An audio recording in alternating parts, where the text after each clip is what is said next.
ما شما را خلق کردیم و صورتگری نمودیم. آنگاه به فرشتگان گفتیم آدم را سجده کنید. همه سجده کردند به جز ابلیس که از سجده کنندگان نبود.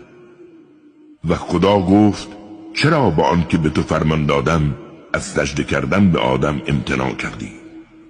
گفت زیرا من برتر و بهتر از اویم. مرا از آتش پاک آفریده‌ای و او را از گل.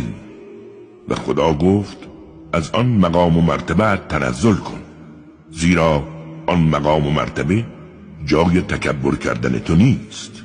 بیرون رو که تو از افراد پست و حقیری. ابلیس گفت مرا تا روزی که برانگیخته میشوند مهلت ده. خدا گفت تو از جمله کسانی هستی که به آنها مهلت داده ایم.